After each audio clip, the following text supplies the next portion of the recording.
Hey guys, Ivan here, and in today's video we got a couple of really interesting topics to go over. The first thing, of course, we gotta talk about the Empro Cup in Spain and the results, and I would say controversial results somewhat, especially in the 212 class. Now, I personally, guys, if you watch my video, you probably know that I thought Madelman won this show. I felt like he beat Angel Calderon. And no, that wasn't the case. That wasn't the result. Angel Calderon ended up winning this show, this 212 class here. How is that possible? Honestly, I don't get it. But let's take a look at his photos. We got some really high quality photos right here. So front double bicep. Who wins this one? In my opinion, it's clear. It's crystal clear that Madelman wins this one. Better legs, smaller waist, better lats, bigger arms, overall just flows so much better. Front double bicep goes for Madelman for sure. Front lat spread.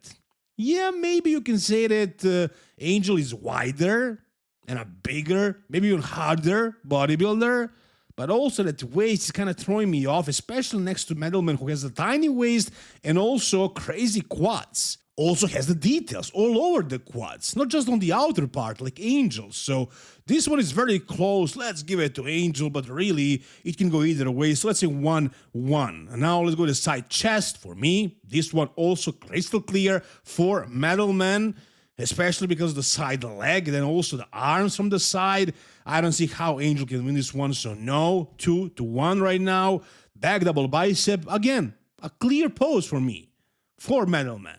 Again, maybe Angel is a bit wider and harder, especially to the glutes and maybe hamstrings, but the waist size, the shape of the back, the weight taper, the X-frame, it's all Madelman, so I'll give him this one. 3-1 for me. Back lat spread, let's give this one to Angel, maybe. Again, because of his glutes, they're a little bit more sharper and more conditioned and maybe more hardness, but I mean, look at Madelman's back. I don't know if I can give this one to Angel, honestly. It's extremely close. Man, I'm gonna give it to Madelman, actually. Back lat spread as well. Side tricep, Madelman for sure. Look at Angel's midsection. How the hell can you win a side pose with a midsection like this compared to a guy who has phenomenal shape, tiny waist, round and bubbly arms and delts and the chest as well, looking great. Side leg is huge. This is a clear pose for Madelman in my opinion. Abs and thighs, not even a question, not even a debate. Super obvious that Angel is losing this one. He cannot beat Madelman, not in the legs, not in the waist, not in the abs. No, nothing, really. No. For sure, Madelman wins this one as well. And then the most muscular, maybe you can say Angel wins this one. But I don't know. I can't say for sure. Because, yeah, he has that crazy hardness and crazy conditioning and, you know, he's wide and just big. Maybe in the video it looks a little bit different, so you can see here that Angel is maybe a little bit wider and bigger and maybe a bit harder, but because of the shape, because of the completeness of the physique, because of the waist, because of the overall appearance and just the presentation and then the shape, again, the structure and the size of certain body parts, For me, it's definitely Madelman. So I don't know how this happened. Did Angel win this one just based on his name? I'm not sure. You guys tell me down below whatever you think. The way I see it, Madelman was robbed. Now, as far as the open class, this one, I wouldn't say it was a surprise because I already told you guys in my prejudging video, I feel like William Bonac is going to win this show. But personally, you guys know, I thought Ali Edward Kargbo did enough to actually win. I did think he was the best bodybuilder on this stage. I did say that Sas has no chance of winning here, and he did place third. This wasn't the best Sas we saw this year. He was slightly off with condition, and also next to these guys, when they're on, and it seems like they were both really on, you know, they just have superior shape, superior structure, more size, more roundness, more completeness. They have really good backs as well, so it's hard to defeat them. Maybe if Sas is 100%, he can take out a William Bonac that is 90%, but William Bonac actually improved for this show compared to the France Pro. And Ali Edward Carbo showed up better than ever. But again, I'm not going to say this was a robbery or a surprise because it is extremely close. It is extremely close. I mean, again, I would still give it to Ali here because, again, he has that nice structure, a small waist, crazy big arms as well. And Bonek's arms are pretty much gone at this point of his career. He does have a lot of size, like in the lower body, in the back, and so on. But I don't know. He doesn't have that freshness, that nice and clean look that is just appealing to me. So again, I had Ali winning, but I don't have a huge issue with Bonek winning neither. It was close. Bonek probably did beat Ali in a couple of poses. But overall, again, I mean, some poses of Ali were just so impressive that I felt like he deserved to win this show. But still, man, second place at a show like this is a great success. So it's still awesome for Ali to play second here to Bonek. And if he continues competing, he'll probably win one of the shows and he'll qualify for the Mr. Olympia. But even if he doesn't, you know, second place at a couple of shows this year and then next year doing much better, winning shows when he improves a little bit more, that still sounds like a good career, a good trajectory from what I can see right here. So you guys tell me down below whatever you think about this result and who did you have winning the Emperor Cup Spain? Are you agreeing with the result or are you thinking maybe Ali was robbed? Whatever you think, tell me down below in the comments.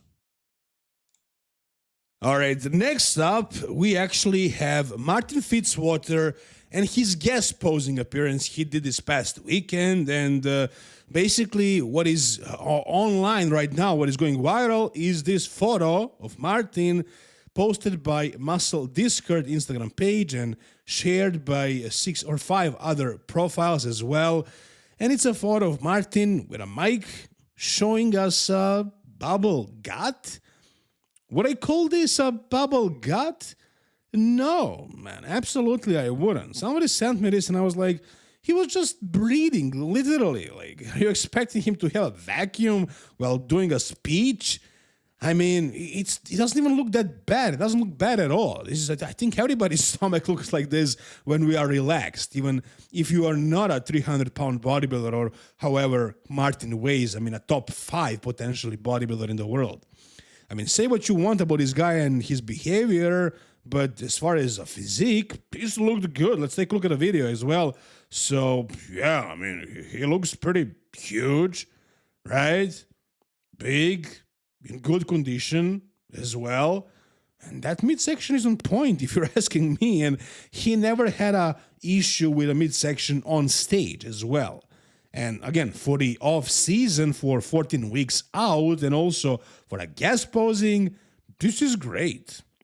This is great conditioning-wise and also midsection-wise. So I didn't see an issue with this at all. I don't know if you guys see it. You can tell me down below. Again, I don't support everything that Martin did. On the contrary, I condemn it. I did so many times. But as far as his physique, yeah, I mean, it's good. It's good. And when this guy peaks, when he's shredded, when he's spot on, he's actually very difficult to beat. And what I'm seeing right here is good. You know, it seems like he could be coming back this year, had a Mr. Olympia and looking his absolute best. Look at the taper right here. I mean, how many pro open bodybuilders these days actually have this? I mean, as far as the top, really, most of the guys do have it nowadays. It wasn't like this 5 years ago, but today, you know, Derek Lunsford does, Samson does, Andrew does, Hadi does as well. Outside of the top 5 at Mr. Olympia, Nick Walker is currently top 6. Everybody has a good vacuum, good taper, good X frame. Maybe that's why Nick will never win the Mr. Olympia or place higher if he doesn't do this or something similar to this. This is not a deep vacuum, but it's a good, good tucked in midsection. He's managing to keep that stomach in this pose, and it's looking phenomenal. It makes his waist look smaller. His lats are popping out. His quads are big as well. So aesthetically, this guy is spot on. I mean, I definitely don't see an issue with his midsection. He looks great. Conditioning as well, 14 weeks out. It's phenomenal. I'm really happy with what Martin is bringing right here. So let's wait and let's see what's going to happen. I mean, in the transitions here, yeah, and when he's relaxed on the stage, you can see some distension, but he is not competing tomorrow, guys. 14 freaking weeks. He could be eating like 1,000 grams of carbs currently, and that's why he has some bloat here. But really, I don't think it's an issue. I think it's good. When he hits the poses, it's there. And again, when he has in shape, he's going to be completely gone. That's the way I see it, guys. If you disagree with me, tell me down below. All right, and finally, we got something very interesting from Hadi Choopan. And no, it's not just this story that he posted in which he does look huge and hard and really conditioned for 14 weeks out, looking really impressive, just like all the other top 5, top 6 guys, just like Samson, Andrew, Derek. Well, maybe not the same as all of those. This is very impressive, actually. I can compare this to Nick Walker's current look, maybe, but and Samson Dauda, sure. Derek doesn't look that great right now. I have no idea what Andrew Jack looks like right now, but this is very impressive for sure. The size looks great, the fullness, the hardness, the conditioning. But what is more interesting is the post that Hadi's coach Milos Sarcev actually posted, and the question he posed here. So he says, "Which leg is bigger?" And you guys know that Hadi Choopan had a huge problem with one of his legs. In my recollection, it was his right leg. And here, do you guys see which leg is bigger? Which one is smaller? Because I don't think I do. I don't think I do. This could be also a video filmed in a mirror, so don't just say it's right leg, because it maybe is the left one here that was smaller. But honestly, I don't see it. These legs actually look perfectly symmetrical. Yeah, it's crazy. And there was an improvement in this asymmetry at the Arnold Classic already, but it was still noticeable a little bit. However, right now, there is no difference. It's actually weird how symmetrical his legs are. I mean, everybody has slight asymmetry here and there, but this looks perfectly symmetrical. So I don't know what Milos told him to do, what kind of training he did to improve that one leg. So I'm guessing it wasn't like a nerve thing that just wasn't recoverable.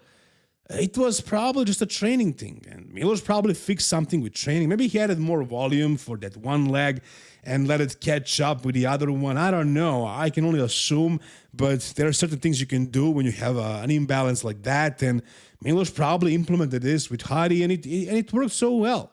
Hadi has no asymmetries visible right now as far as the legs. His legs are perfectly symmetrical, and that is a huge plus, guys. A huge plus. If Hadi doesn't have this issue, and he is huge, he's conditioned, he peaks well, he improves on the things that he plans on improving, or that Milos plans on improving, he can win the Mr. Olympia. Still, absolutely, for sure. Do not doubt Hadi. I mean, I doubted him so many times, and he proved me wrong so many times.